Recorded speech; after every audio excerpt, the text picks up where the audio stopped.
같이 이렇게 대화할 수는 없지만 인터넷으로나마 함께 우리도 뭐 이렇게 이제 뭐 그 동시에 댓글 달고 뭐 이런 거 스포츠 타고 그래야 되나요? 예. 예? 순위 할 줄 알아요? 네. 지난 금요일부터 토요일까지 지난주였습니다. 목요일부터였군요. 3일간 샌앤토니에서 우리 그리스도의 교회의 교사로서 이제 뭐 봉사하시는 분들 또 티칭 미니스트리라고 부르는데요. 뭐 나라별로 교회별로 그런 성경 말씀을 좀 더 공부하고 또 교회 형제자매들에게 전하는 역할을 하시는 분들 또는 그런 훈련을 받고 계신 분들 또 거기에 또 동참하시고 싶어하는 분들이 한 글쎄 200여 명 가까이 모였었나요? 네. 뭐 미국부터 시작해서 아시아, 유럽 그리고 아프리카까지 해서 많은 분들이 왔었습니다. 그 블라디보스톡에서 이전에 우리 서울교회를 방문했던 적에는 알렉세이라는 형제도 같이 왔었었고요. 또 뭐 아무튼 전 세계에서 네로라는 그 우리 교사로 섬기는 분들이 다 같이 동참해서 많이 배우고 나누고 교제하는 훌륭한 시간이었습니다.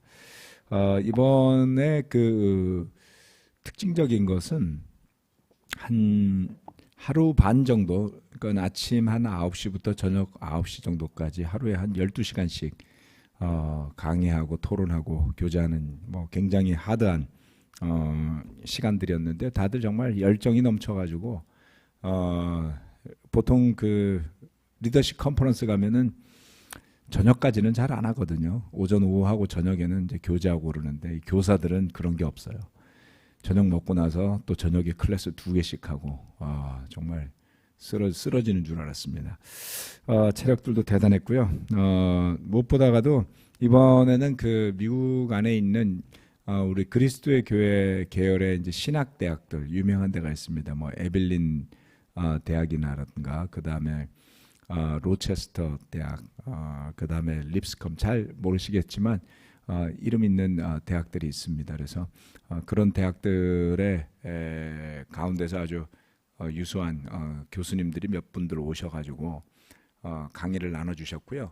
우리 재작년에 그 데이브 폭타 형제 왔었었잖아요.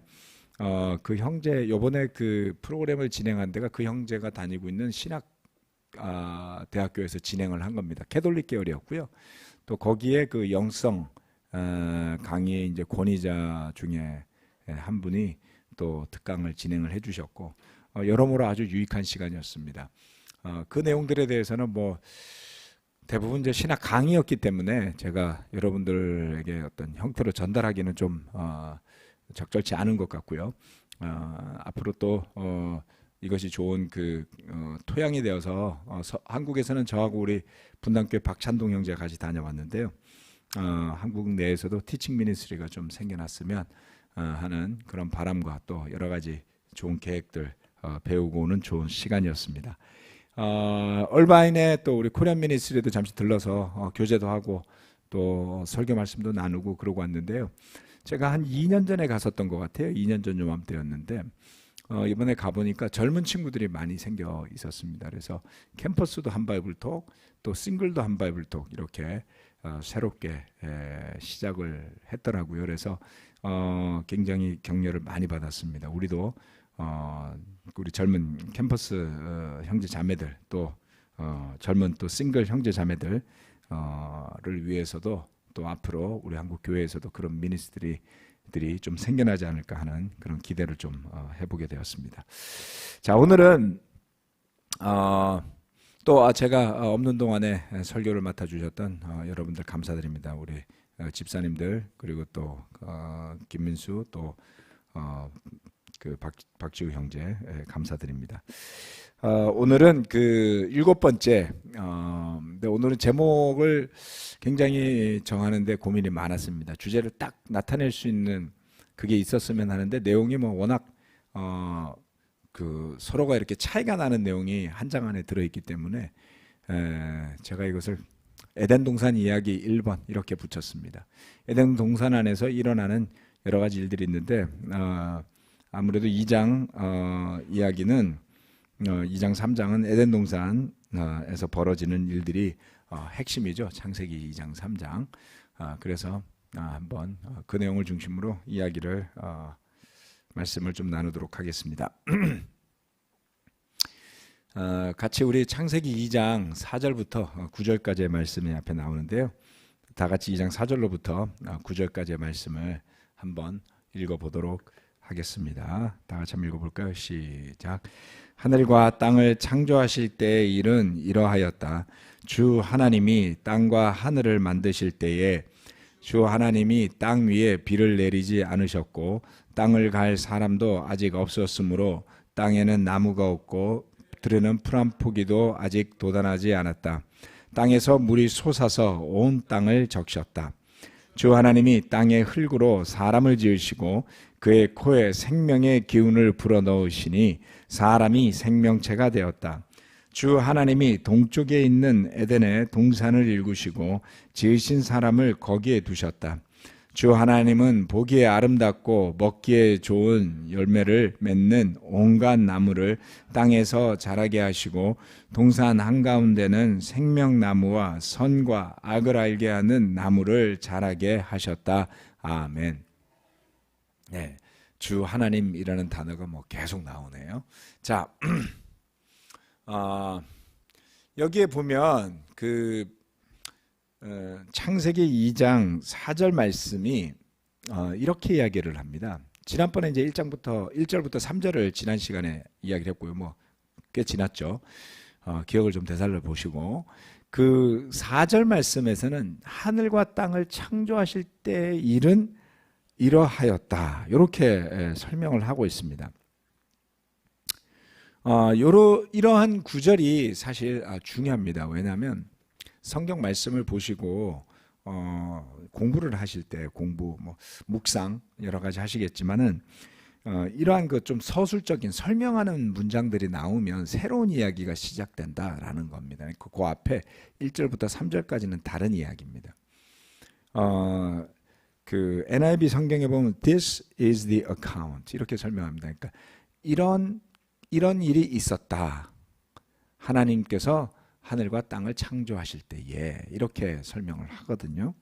그러면 이제 주목해서 보면 되는 겁니다. 뭔가 이야기를 하려고 하는 그러한 느낌을 받죠. 여기에 왜 다시 부연 설명을 하느냐?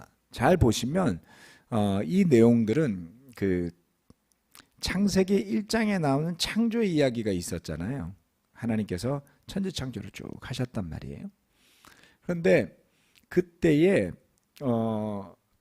어떤 내용을 좀 더 디테일하게 설명하는 거예요. 그러니까 2장 말씀이 1장 말씀보다 시간적으로 그 다음에 순차적으로 생긴 내용이 아니다. 그때의 내용을 좀 더 부연 설명한다. 이렇게 보셔야지 됩니다.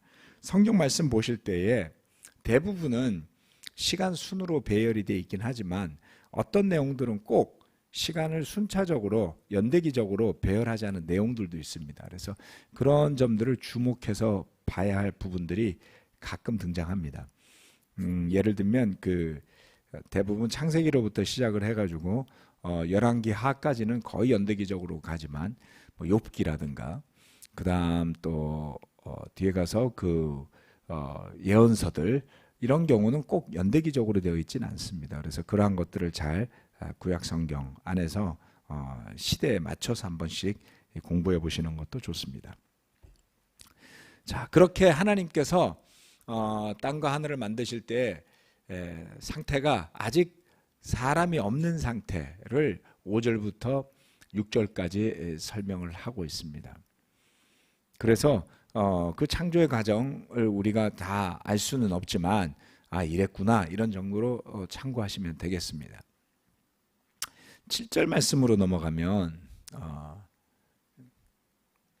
사람을 지으시는 장면이 나옵니다. 이제 본격적으로 이제 모세가 그 창세기를 기록할 때 이제 본격적인 내용에 이제 좀 들어가는 것이 이 2장 말씀인데요.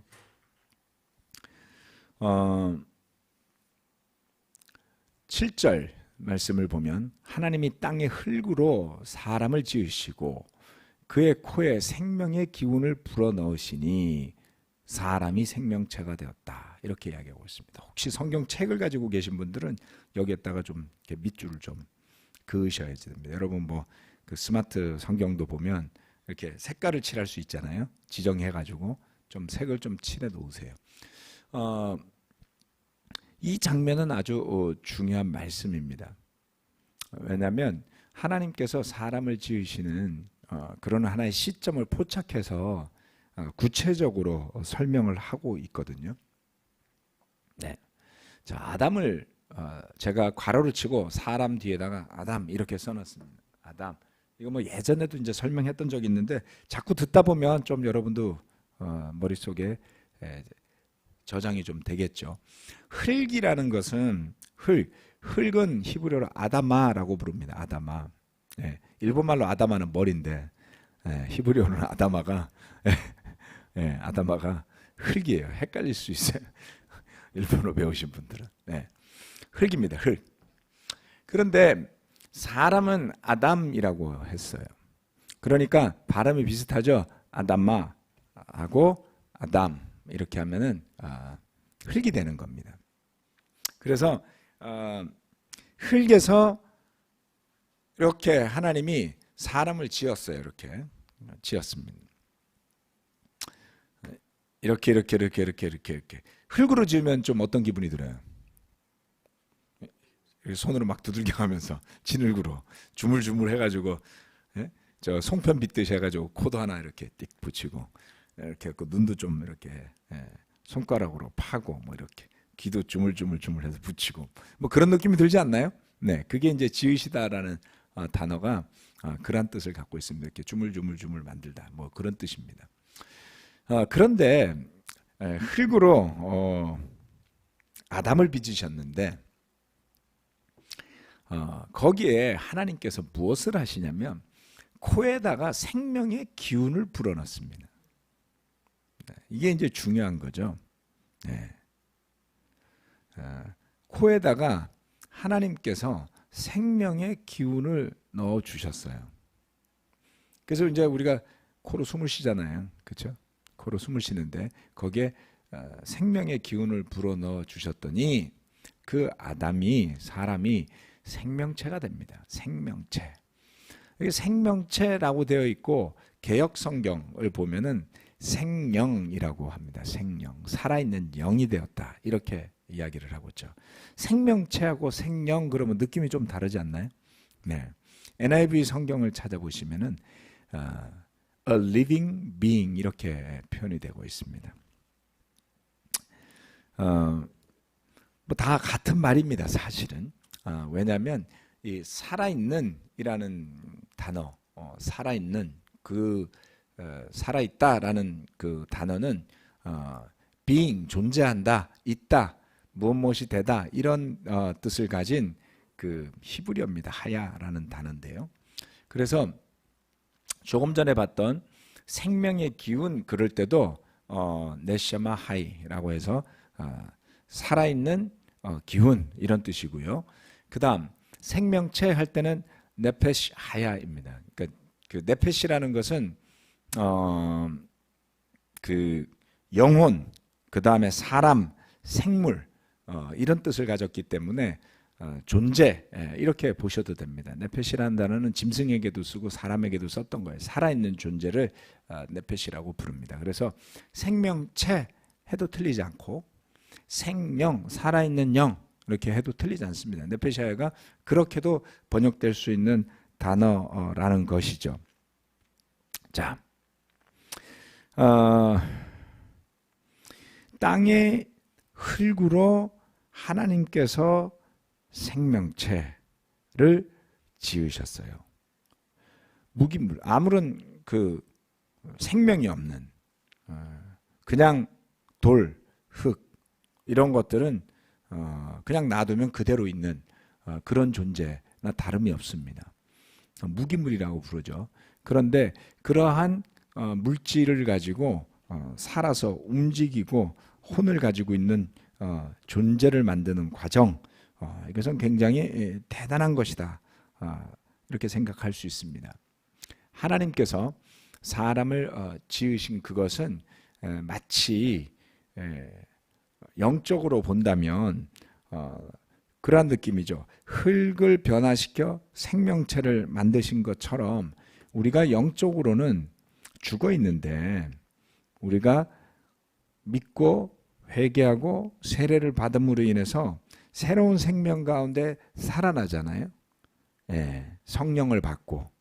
그러니까 영적으로 살아나는 과정과도 또 비슷하죠. 흙이 아무것도 아닌 땅에 있던 것을 하나님께서 만드신 다음에 영을 줘서 살아있게 하시잖아요. 그러한 것이 또 이런 창조의 과정에서 비슷한 그런 모습을 좀 볼 수가 있습니다. 저쪽 방으로 들어가시면 돼요. 회의실로요. 안쪽에. 자, 두 번째 동산 이야기가 이제 나오고요. 그 다음 생명나무, 선과 악을 알게 하는 나무. 동산, 우리가 잘 아는 에덴 동산 이야기가 이제 나옵니다. 9절 말씀은 이렇게 이야기합니다. 주 하나님은 사람을 지으신 다음에 보기에 아름답고 먹기에 좋은 열매를 맺는 온갖 나무를 땅에서 자라게 하시고 동산 한가운데는 생명나무와 선과 악을 알게 하는 나무를 자라게 하셨다.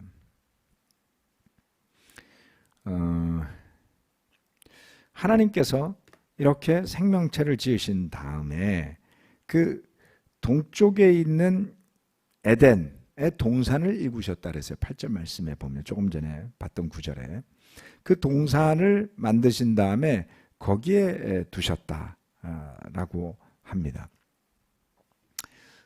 에덴이라고 부르는 그 동산이 동쪽에 있었다. 어디를 기준으로 동쪽일까요? 동쪽인데 어디를 기준일까요? 네? 선악과 있는 대로 기준으로 동쪽이에요. 우리 수연이가 이야기해줬네. 동쪽 그러면 느낌이 어디에 동쪽이냐? 하나님이 뭔가를 기준으로 동쪽이라고 하셨을 거 아니에요? 그렇죠? 그러면 이때 모세는 어디 있었어요? 창세기 쓸 때 모세.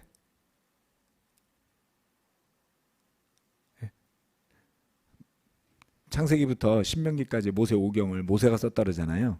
그럼 모세는 어디서 이거 썼을 것 같아요? 가나안에 못 들어갔죠, 모세는.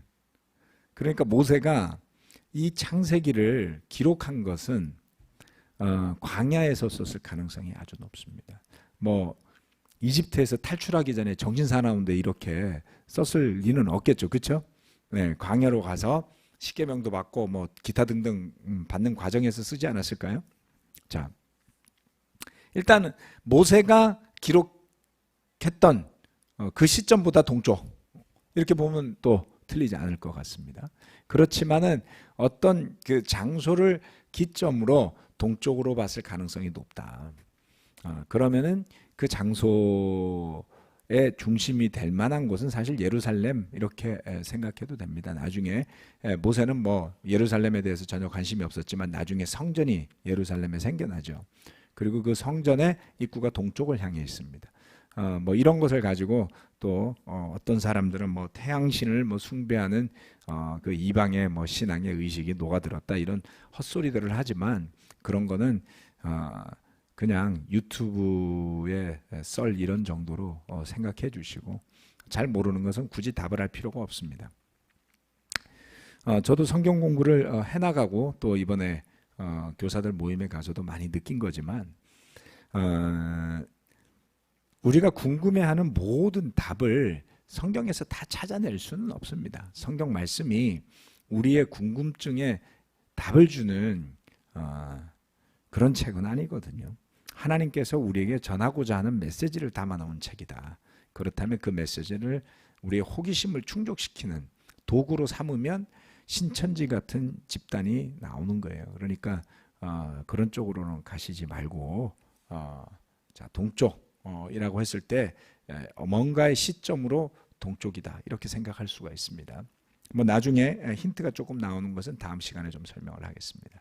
그런데 그쪽 그 동산에 주 하나님은 보기에 아름답고 먹기에 좋은 열매를 맺는 온갖 나무를 땅에서 자라게 하셨다라고 합니다.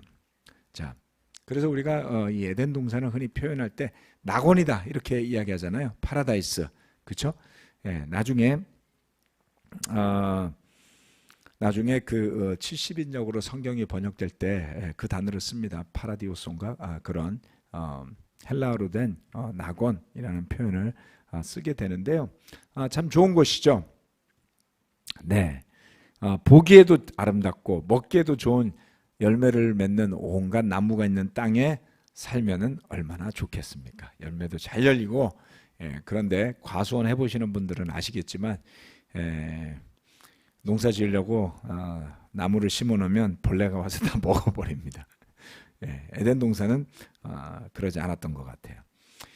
그러한 곳에 한가운데에 나무가 두 그루가 있는데요. 하나는 생명나무가 있고 하나는 선과 악을 알게 하는 나무가 있습니다. 이것이 어떤 사람은 하나의 나무다 이렇게 보는 사람도 있는데 일단 두 그루의 나무가 있었어요.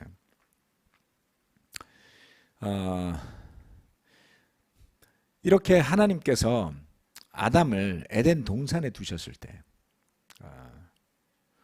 그 에덴 동산을 만드신 이유, 목적, 그 의미를 무엇으로 생각할 수 있겠습니까?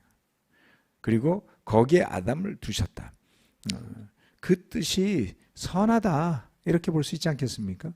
만약에 저와 여러분을 그러한 곳에 하나님이 두셨다면 얼마나 좋겠어요. 그래서 하나님께서 보시기에 좋은 아름다운 그러한 것을 만들어 주셨어요. 그리고 거기에다가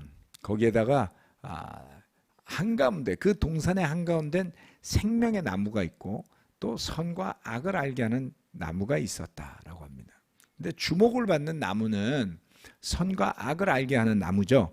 생명나무도 예전에 제가 한번 설교 말씀을 좀 나눈 적이 있어서 기억하시는 분들이 계실지 모르겠는데 오늘은 선과 악에 대해서 조금 살펴보겠습니다. 선과 악과 알게 하다라는 단어를 중심으로 좀 보도록 하겠습니다. 선이라는 단어는 자주 납니다. 토브라는 단어는 구약의 히브리 성경에 아주 자주 등장하는 나무란다. 단어고요. 이것은 뭐 기쁘게 하는, 좋은, 보다 낫다, 뭐 뛰어나거나 풍요롭다 이런 뜻으로 씁니다. 토브. 그래서 좋은 그러한 뜻을 가지고 있죠. 선. 우리나라는 좋다 그러면 좋다 좋을 호자를 쓰죠. 호. 좋다. 선 그러면 또 다른 보기에 좋고 아름답다라는 미자를 넣어가지고 한문에 보면 선자가 만들어지죠. 자, 거기에 비해서 악은 라아라고 부르는데요. 라아입니다. 라아. 이 단어는 안 좋은 느낌을 다 가지고 있습니다. 나쁜, 해로운, 불쾌한, 고통을 주는, 잔인한, 포악한, 적어놓지는 않았지만 슬픈 이런 것을 다 포함해서 악이라는 단어를 구성합니다. 선과 악 그렇게 이야기를 하고 있습니다. 그런데 그 선과 악을 숙식하는 단어가 뭐냐면 알게 하다예요. 그렇죠? 그러니까 우리는 흔히 이제 선악과 이렇게 부르는데 조금 그 선악과라는 단어는 약간 왜곡될 수 있는 그 의미가 있습니다. 이 정확한 그 나무의 이름은 선과 악을 알게 하는 나무예요. 그러니까 그 열매는 어떤 거예요? 선과 악을 알게 하는 열매죠. 그래서 선이라는 단어와 악이라는 단어가 중요한 게 아니라 뭐 그것도 중요하지만 그것을 알게 한다라는 것이 훨씬 중요한 의미를 가지고 있습니다. 알게 한다. 이것이 왜 중요하냐? 예. 좀 살펴보도록 하겠습니다. 자, 알게 하다라는 것은 이제 knowledge라는 뜻을 가지고 있는데 know, to know죠. 네.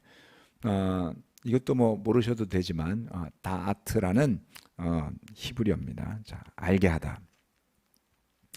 알게 하다라는 것은 결국 그 다아트라는 단어는 지식 또는 지혜라는 뜻을 가지고 있습니다.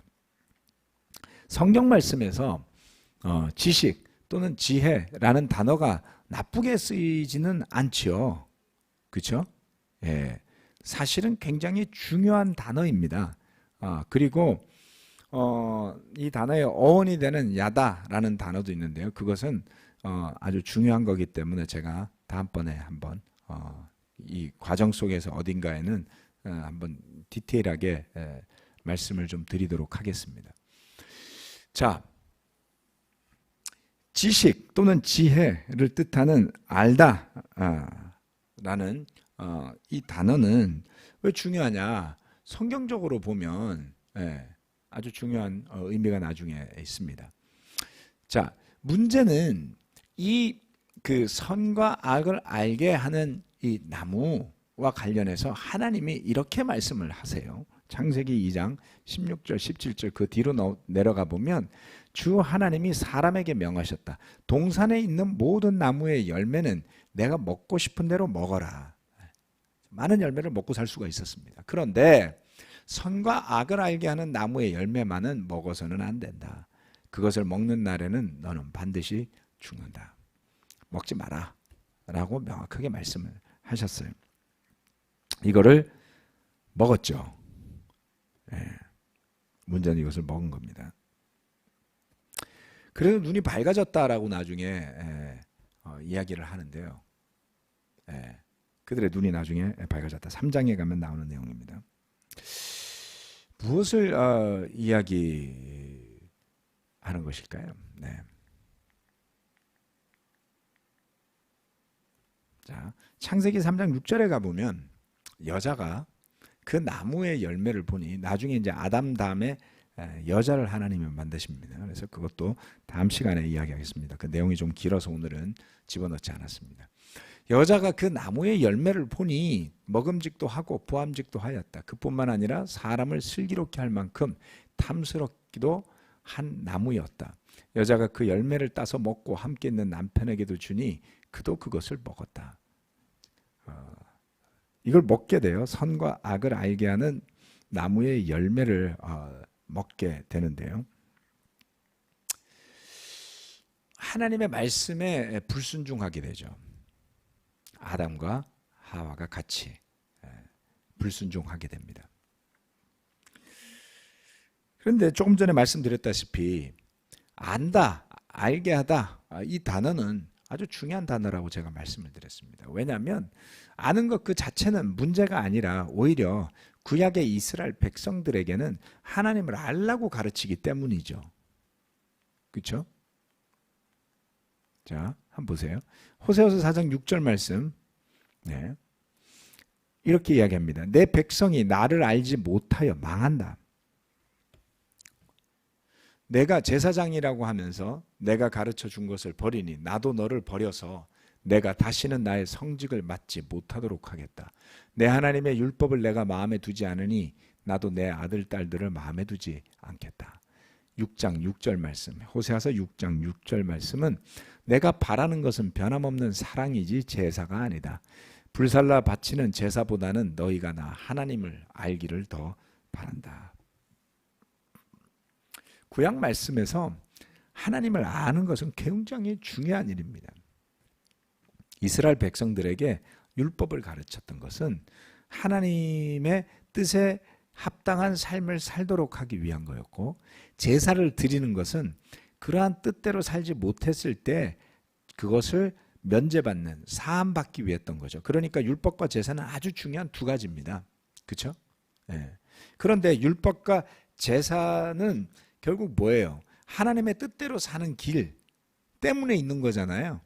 근데 사람들은 나중에 그것을 변질시키게 되죠. 예, 우리 속담에 그런 말 있잖아요. 제사에는 관심 없고 제밥에만 관심이 있다. 이게 이스라엘 백성도 똑같았던 거예요. 물론 요즘에 여러분들한테 제사상은 별 볼 일 없는지 모르지만 옛날에는 제사상이 차려지며 거기 있는 음식이 평상시에는 보거나 먹기 힘든 음식들이 올라갔던 겁니다. 가난한 사람들에게 있어서. 그래서 제사상의 음식에 그 제사 드리는 목적보다 관심이 더 갔던 것처럼 마치 그와 같이 하나님의 백성이라고 하는 사람들이 그 율법과 제사를 통해서 하나님께 다가가는 것을 기뻐하고 그 하나님을 아는 것을 기뻐한다기보다가는 내가 먹고 사는데 지장이 없었으면 좋겠다. 불편함을 면하는 정도로 생각하고 살게 됐죠. 관심이 하나님께 없었다는 이야기예요. 그렇죠? 자, 제가 왜 이렇게 창세기 말씀 공부합시다 이런 이야기를 하겠습니까? 또 많은 형제자매들이 나는 성경 말씀을 더 알고 싶어요. 그래서 뭐 유튜브에서 뭐 이 사람 설교도 듣고 저 사람 설교도 듣고 때로는 이상한 사람 설교도 들으시더라고요. 그 정도는 좀 가려서 들으셔야지 됩니다, 여러분. 가끔 들어서 이상하다라고 생각하시면 듣지 마세요. 별의별 사람들이 다 있습니다. 좋은 것을 구분하셔야 됩니다. 왜 우리가 이렇게 하나님을 알려고 할까요? 하나님을 더 알면 떡이 더 나오니까 뭐 그런 사람도 있을 수 있습니다. 결국 우리가 하나님을 더 안다. 하나님의 말씀을 제대로 안다. 그것을 더 하나님의 뜻에 맞게 벗어나지 않도록 성경 말씀의 맥락에 맞도록 그 예언자들의 그 뜻에 맞도록 그것을 전해주신 하나님의 뜻에 합당하도록 그것을 알려고 하는 것은 그 진심이 그 말씀으로 인해서 우리가 더 그리스도의 모습으로 변해가는 데 목적이 있는 것이 적절합니다. 즉 예배를 드리고자 하는 마음, 예배에 모이고자 하는 마음도 똑같은 것이죠. 우리가 왜 이렇게 인터넷으로까지 같이 설교 말씀을 들으려고 해야 될까요? 네. 세례 받았으니까요? 멤버니까요? 그렇게 안 하면은 저주받을 것 같아서요? 네. 물론 그런 마음도 있을 수 있습니다. 그러나 더 중요하게는 하나님을 더 알므로써 말씀의 능력이 우리를 더 변화시키게 하는데 여러분의 목적이 있어야 됩니다.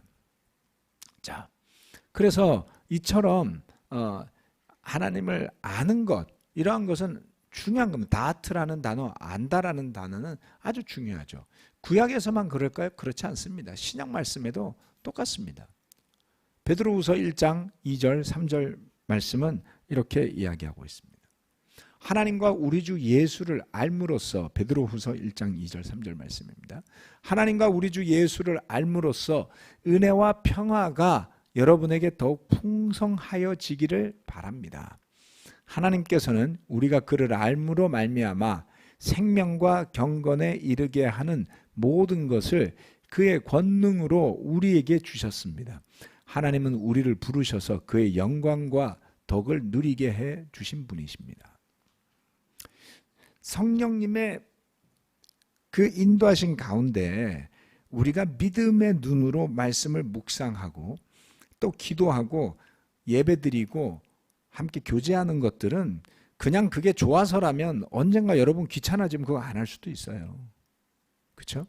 저는 먹고 살기 바빠서 그랬건 귀찮아서 그랬건 정말 하나님의 목적이 아닌 삶이 지속되다 보면 언젠가 그것을 귀찮게 여기는 때가 오는 분들을 많이 봤습니다. 뭐 전임 목회자가 됐건 멤버가 됐건 상관없어요. 네. 먹고 살려고 하나님 믿지 마세요. 하나님과 우리 주 예수를 안다라는 것은 그의 은혜와 평화가 우리 가운데 풍성해지는 겁니다. 여기에는 돈하고 아무 상관이 없어요.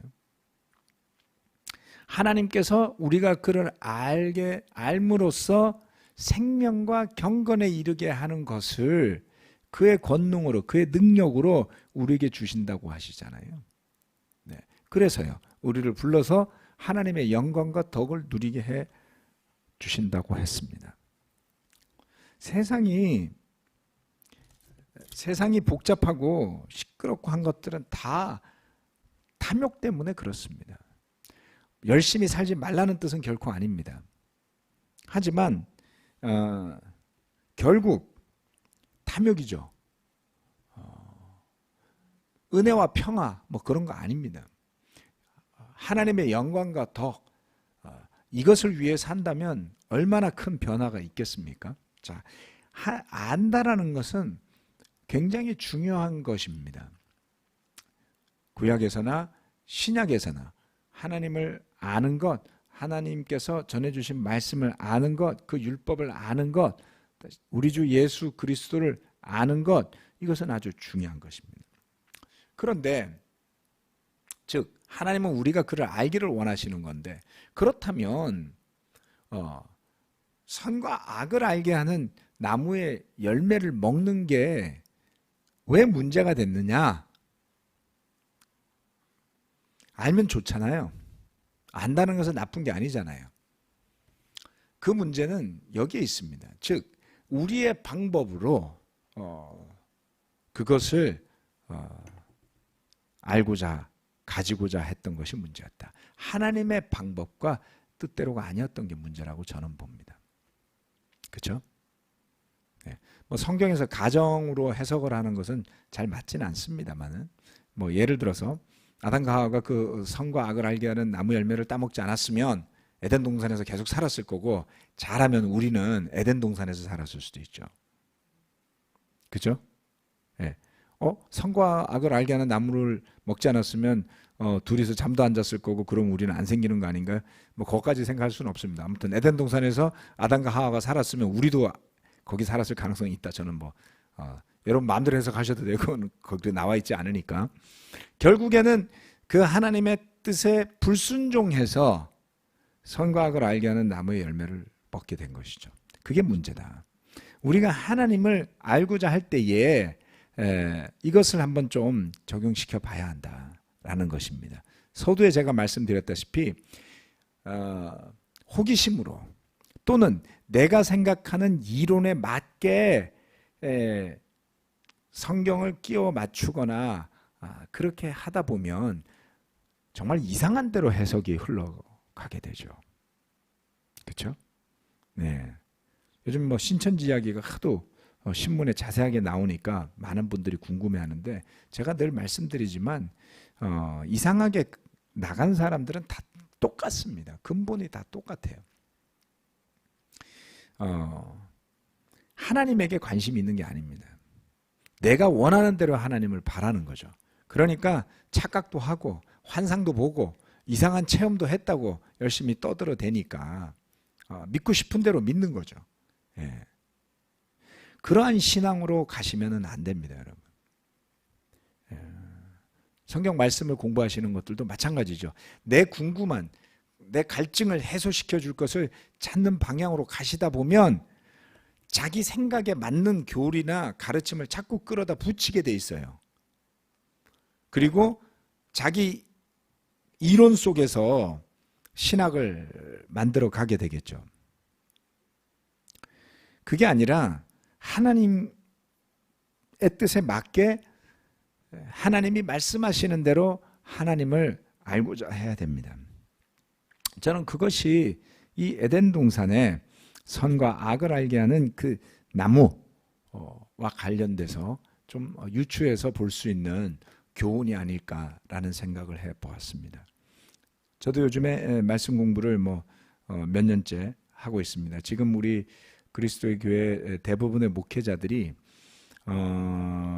그 그리스도 신학대학 그 신학 과정 MDB라고 부릅니다. Master of Divinity라고 부르는 신학 과정들을 대부분 마치셨고요.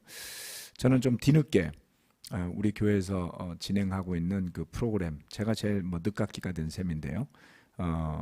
저는 성서신학 쪽을 지금 공부를 하고 있습니다. Master of Arts in Biblical Study라고 되어 있습니다. 언어, 히브리어, 헬라어를 동반한 성서학이라는 과정을 공부하고 있는데요. 공부를 하면 할수록 놀라게 되고 하는 부분들이 있습니다. 뭐 공부하는 과정이 쉽지는 않습니다. 굉장히 복잡하고요. 뭐 단어들도 그렇고 용어도 그렇고 어렵습니다. 왜 그것을 공부하는가? 왜 굳이 어려운 고대 히브리어를 공부하고 또는 뭐 헬라어, 그것도 2000년 전이니까 고대죠. 옛날 그 헬라어를 공부하면서 성경을 보려고 하는가? 그것은 하나님께서 전해주시고자 하는 뜻에 맞게 찾아가기 위한 그러한 노력입니다. 그리고 굉장히 감사하게 되는 것은 수많은 학자들이 2000년간에 걸쳐서 다양한 방법으로 고민하고 다양한 방법들을 제시해온 것들을 배우게 되었습니다. 그리고 가장 최근 20세기에 이르러서 아무래도 기술이 발달한 만큼 많은 문헌들도 더 발견이 되고 그래서 성경 공부, 성경 공부라고 그래야 되나요? 네, 신학 자체가 비약적인 발전을 하게 됩니다. 사실은 굉장한 많은 분석에 대한 발전이 이루어져 있기 때문에 다양한 논문들이 있고 그 다음 공부한 내용들이 나와 있습니다. 그러한 것을 공부하면 할수록 느끼는 거지만 도대체 교회라고 세워진 집단들이 하나님의 말씀에 관심이 있는 건가 하는 생각을 할 때가 있습니다. 즉 신학을 하는 것이 올바르다라고 제가 말씀을 드리는 게 아니에요. 마음 자체가 하나님을 향해 있으면 아는 지식이 한정적이라 할지라도 조금 전에 읽었던 그 말씀이 이야기하는 하나님을 아는 것, 그렇게 해서 얻어지는 평화, 그렇게 해서 얻어지는 사랑, 그렇게 해서 얻어지는 그 기쁨에서 벗어나지 않아요. 그렇지만 아무리 많은 지식이 들어가 있어도 말씀드린 것처럼 마치 하와가 손을 뻗쳐서 그 선과학을 알게 하는 나무의 열매를 따먹듯이 자기의 의지에서 비롯되고 자기의 뜻에 부합하는 그와 같은 것을 하겠다라는 의지가 강한 그러한 사람들은 결국 엉뚱한 데 결론을 내리게 됩니다. 그런 분들과 대화를 하면 대화가 되질 않아요. 뭔가 잘 몰라도 또는 심지어는 교파가 달라도 하나님에 대한 이야기를 하면 공통점이 있기 마련이거든요. 이번에는 그 가톨릭 신부 몇 분들도 와 있었습니다. 같이. 자, 견해가 다를 수 있지만 기독교 역사에 대한 견해는 같아요. 그리고 그분들은 개신교가 나왔을 때 그 종교 개혁이라고 부르죠. 레포메이션이라고 우리가 부르죠. 그 자체에 대해서 굉장히 안타까워하고 있습니다. 어떤 문제로 인해서 그 종교 개혁이라는 과정이 생겨나게 되었고 개신교가 탄생하면서 기독교계는 수많은 분열을 거듭해서 지금 21세기가 되었잖아요. 캐톨릭에 있는 신부님들이 하나님을 아는 것, 예수 그리스도를 아는 것 관심 굉장히 많습니다. 또 다른 교파라 할지라도 성경 말씀을 놓고 공부하는 사람들이 그들의 신앙이 어디에 어떻게 가 있는지 모르지만 연구하고 탐구하는 좋은 책들도 많이 나와 있습니다. 네. 말씀드렸다시피 내 입맛에 맞는 쪽으로 치우쳐지고 잘못되어진 책들도 굉장히 많이 나와 있습니다. 여러분 어떻게 하나님 예수 그리스도에 대한 말씀들을 공부해 나가시겠습니까? 네. 주님께서 말씀하신 것에 순종하면서 가시게 되기를 권해드립니다. 그럴 때에 우리가 비로소 하나님의 뜻과 하나님의 방법으로 그 하나님을 알아가는 그러한 믿음의 세상이 열릴 수 있다. 먹고 사는 일은 어차피 하게 돼 있습니다. 열심히 하십시오. 제가 미국에 가 있는 동안에도 많이 기도했지만 참 많은 일이 벌어지지 않습니까? 네, 자영업을 하는 형제 자매들 가운데 이번 일로 생계가 곤란한 분들이 있지는 않을까 염려도 많이 됐고요.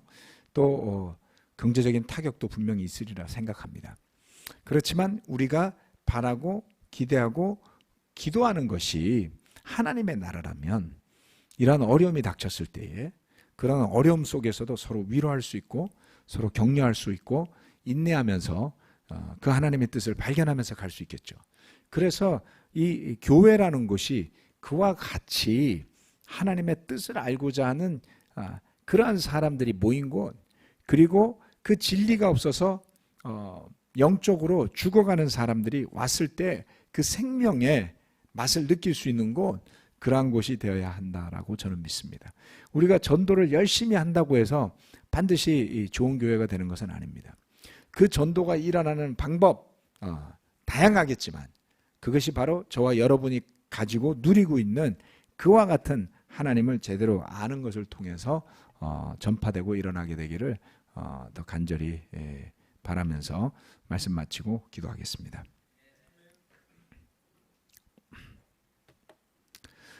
전능하신 하나님 아버지, 오랜만에 이렇게 우리 잠시 교회에 와서 참석한 또 형제들, 그리고 또 우리 인터넷으로 함께 예배드리는 보이지 않지만 많은 형제 자매들 함께 할 수 있어서 너무나 감사합니다. 창세기 말씀은 때로는 잘 이해가 가지 않고 좀 신비롭기도 하고 또 신화적인 요소들도 많이 들어있어서 읽을 때마다 공부할 때마다 사실 여부라든가 또는 여러 가지 사람들이 가지는 호기심을 가질 만한 질문들이 먼저 우리의 마음을 차지할 때가 많습니다. 그러한 것들을 좀 내려놓고 믿음의 눈으로 특별히 우리 형제 자매들은 이미 그리스도 예수를 주님으로 받아들이고 믿고 또 회개하고 세례받고 거듭난 그러한 하나님의 자녀들로서 믿음 가운데 이 창세기 말씀을 묵상하고 공부해 나가도록 도와주셔서 굳건한 이 세계의 창조에 대한 확신, 또 그 창조를 향한 하나님의 뜻에 대한 굳건한 믿음을 가지고 우리 존재의 이유를 분명하게 생각할 수 있는 그 토대를 굳건하게 다지는 형제 자매들이 되도록 축복해 주시기를 간절히 기도드립니다. 비록 교회라고 하지만 우리가 모여서 서로 상호작용을 하고 관계를 만들어가고 또는 우리가 속한 그 소그룹, 바이블톡이 되었건 또 지역의 교회가 되었건 그것이 발전하기를 원하는 마음들이 큽니다. 그런데 그것이 굳건한 진리에 바탕하지 않고 끊임없이 말씀으로 갈무리 되어지지 않는다면 어느 틈엔가 열심을 내는 그 열심이 우리의 중심이 되어버리고 또 내가 중심이 되어져 버리고 그렇게 가는 동안 교회가 올바른 하나님의 뜻에서 벗어나는 일들을 종종 우리 교회라 할지라도 경험했다고 저는 분명히 확신합니다. 그래서 회개하고 되돌이게 하는 일들이 늘 있을진데 보다 더 굳건한 말씀의 토대 위에 서서 설사 벗어난다 할지라도 멀리 가지 않게 보호해 주시고 늘 은혜의 자리 위로 또 말씀의 자리 위로 되돌아오게 도와주셔서 우리가 올바르게 하나님이 뜻하시는 바를 알아가는 한 명 한 명의 형제 자매들이요 또 가정이요 또 바이블톡이요 교회로서 거듭나게 되도록 도와주시고 그렇게 우리가 누리는 진리, 그 진리의 말씀으로부터 넘쳐 나오는 선한 그러한 삶을 통해서 또 증거가 되고 또 우리를 접하는 사람들에게 복음이 전파되어져 나가게 되기를 간절히 바랍니다. 주님의 은혜에 감사드리고 예수 그리스도의 이름으로 기도합니다. 아멘. 마치겠습니다.